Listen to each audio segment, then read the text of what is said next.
So we're going to talk a little bit about the APEM family mentorship, which I know you've been hearing a lot about. I know you guys know, all about mentoring. Mentoring has been a big part of IEP's success, and I think we all recognize that it has value and can lead to some great things. So I just wanted to give a little bit overview of our mentoring process and give us some basic guidelines that I think would help us ensure we have a successful mentorship program. So just a few slides here, guys. Why have a mentoring program? I mean, it probably goes without saying, but obviously mentoring is, a critical component of physician development. There are many benefits of having a mentoring program, many of which we probably think about, like, teaching them new skills, but also just the culture that it will bring to our department and to our program. A successful mentoring program would help create a culture of learning and knowledge sharing. I think we should have a mentoring program because, there are future colleagues, right? And we want to have a positive impact on the type of physicians that they become, both clinically and, the type of people that they are going to become. And this is all a great opportunity for us to hopefully show them our best and guide them to their best. For us as faculty, it gives us an opportunity to, practice our teaching abilities, to enhance our teaching abilities. And hopefully this whole process will just bring IEP, the hospital, and our resident physicians closer together. A successful program in my mind would be one that has, solid, positive relationships. There's knowledge sharing, there's trust. And if we can build that, I think when we ask them to perform endeavors for us, we're going to be more successful if we built in that trust and we've invested in their futures. I did a little research on, we all know how to be mentors, but what does a good, successful mentorship program look like? There's actually a lot of literature out there about what makes a good program. And some of the things they've suggested is structure. You should sort of define, just the skeleton of your mentorship program instead of just saying, you're somebody's mentor, like have it a little bit more defined on what the roles of each person will be. Another key to having a successful program is to really try to match the interests of the mentor and the mentee. This will, lead to more positive interactions. People are more likely to get more out of it if they're working with someone who shares their vision. Setting clear expectations.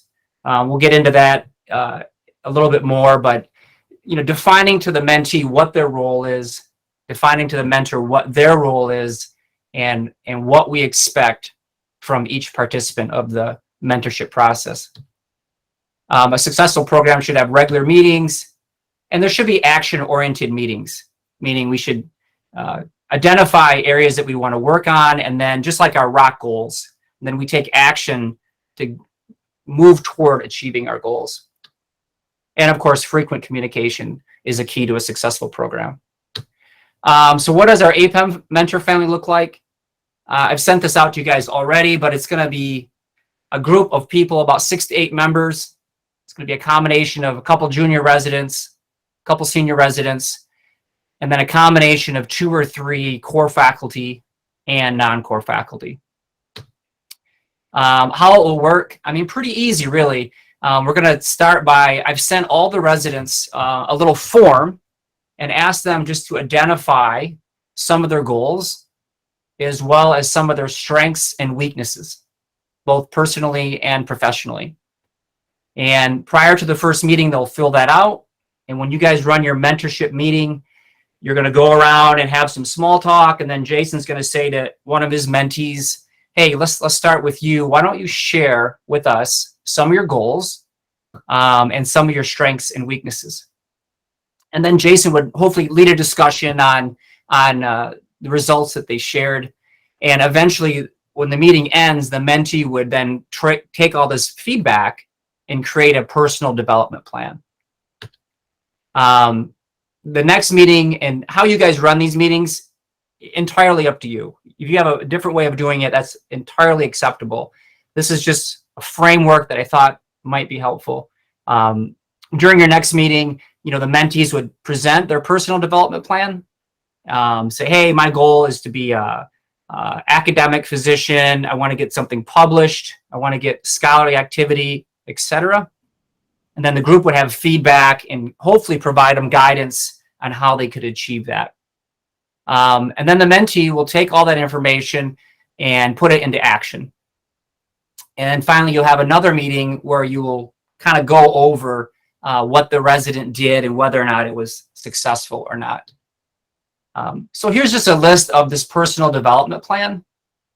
Super easy, right? They just list 3 to 5 personal or professional strengths and gives you guys some talking points. So when you get to the meeting, you have something to work on. Last few slides, just basic stuff. Mentee responsibilities. We ask our mentees that they know and understand their strengths, their weaknesses. We ask them to think hardly about identifying goals. It's going to be hard to mentor somebody if they are listing a goal that's not sincere. So we really want them to do a deep dive and figure out what do they want out of this, and hopefully they can identify goals that they truly want and you can help them achieve. We ask them to listen and reflect on the advice given from your mentor, and of course ask them to take ownership of striving to achieve their goals. As mentors, of course, we want to listen carefully. We want to provide guidance to them. We want people to check in frequently, provide feedback, and we ask that our mentors actively participate in mentoring meetings. So how to succeed? I mean, easy stuff, right? Just be there. Be an active participant. Listen to your mentee carefully. Mentoring is not about us maybe telling them what to do. It's about us guiding them towards their goals. And if we focus on that, I think we'll be successful. Celebrate your accomplishments. I envision at the end of the year, we have a little presentation and the residents could go around and talk about what they got out of their mentorship process. So that is all I have for you guys.